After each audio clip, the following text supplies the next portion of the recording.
Salut, c'est Tim et bienvenue dans cette nouvelle vidéo dans laquelle on va faire un suivi de chantier. Comme vous pouvez le voir derrière moi, la démolition a commencé. Et donc, pour faire plus facile, comme à mon habitude, je vais retourner le téléphone. C'est parti.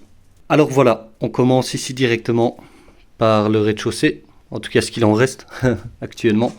Donc, comme on voit, ici c'est incroyable parce qu'on est littéralement 4 jours après ma première vidéo que j'ai faite sur place. Donc, ils ont en fait, les entrepreneurs, tout démoli. Ils ont fait tomber la cheminée, ici, pour qu'on puisse revenir totalement de niveau.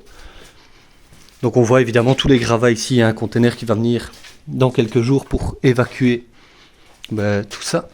On voit ici qu'un nouveau plancher a été mis en place. Donc tout a été retiré. Et donc on a déjà ici le premier nouveau plancher.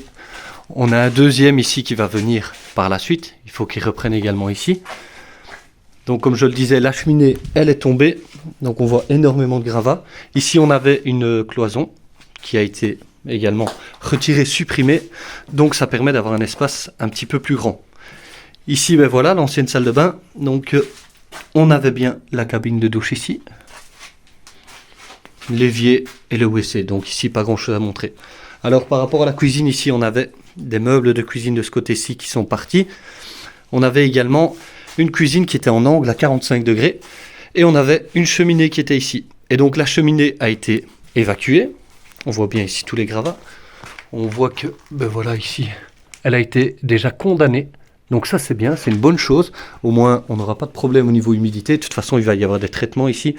Au niveau de l'humidité pour être certain qu'on n'ait pas de problème, on va cimenter toutes des choses comme ça. Donc voilà. On voit que ce qui reste ici, il n'y a plus grand chose. Hein. Les blocs de verre qui restent, mais voilà, on va les faire évacuer également. Et donc voilà, on a pu essayer de récupérer un maximum de place déjà en démolissant tout ce qu'il y avait à démolir. Alors, on monte à l'étage.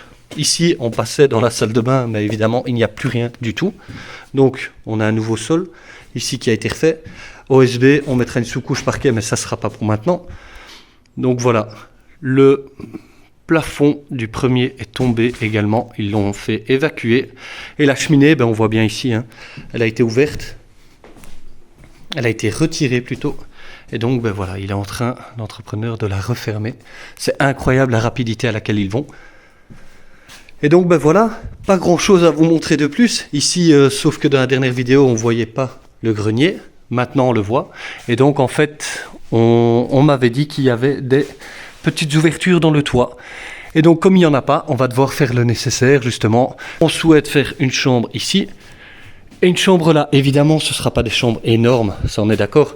Mais si on arrive à faire ici la salle de bain, qu'on met un escalier qui monte ici au grenier. Donc on va faire en sorte de mettre l'entrée de l'escalier ici. Comme ça on a le plus de hauteur sous plafond ici. Et de là on fait une ouverture à gauche. Enfin, une porte pour aller à gauche, une porte pour aller à droite.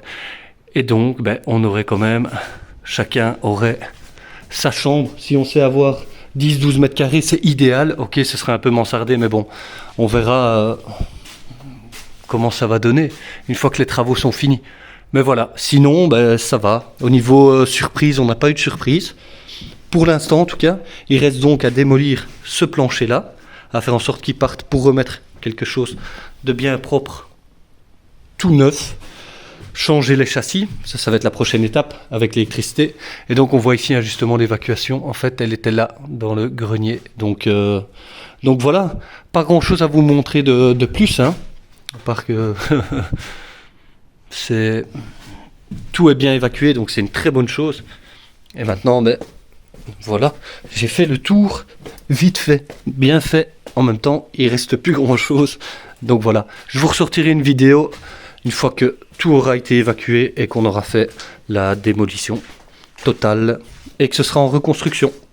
Donc voilà, comme vous l'avez vu, il n'y a pas grand chose à voir sur cette vidéo ici, hormis le fait qu'il carbure. Honnêtement, c'est incroyable, j'ai jamais vu ça. Franchement, en 4 jours, d'avoir évacué et déjà commencé à reconstruire, c'est un truc de fou, hein, honnêtement. Donc ça, c'est le message que je veux vous faire passer. Il faut toujours que vous ayez des bons entrepreneurs qui travaillent vraiment, qui travaillent bien, qui soient honnêtes avec vous. Ici, nous, toutes les factures des matériaux, on les reçoit directement par le magasin. Donc, où l'entrepreneur va se servir, va chercher tout ça. Donc là, on sait exactement combien il paye. On a arrangé un tarif à l'heure avec lui. On sait combien ça nous revient. On sait que voilà, on n'aura pas de surprise par rapport à tout ça. Et tout est budgétisé. Et donc, actuellement, au niveau de la démolition, le post-démolition, on en est pour moins de 3 000 €. On a encore un conteneur pour les bricaillons, les débris qui restent et tout ça, qui va venir d'ici quelques jours. Là, on sera plus ou moins à 500 €. On a eu un conteneur pour du bois, 350 €. On a eu voilà, la main d'œuvre. Donc, on est à plus ou moins 3 000 €, 3100, 200. Donc, honnêtement, ça va, c'est un bon prix pour tout ce qui a été fait. Voilà, sur ce, je vous laisse et je vous retrouve dans une prochaine vidéo. À la prochaine, salut!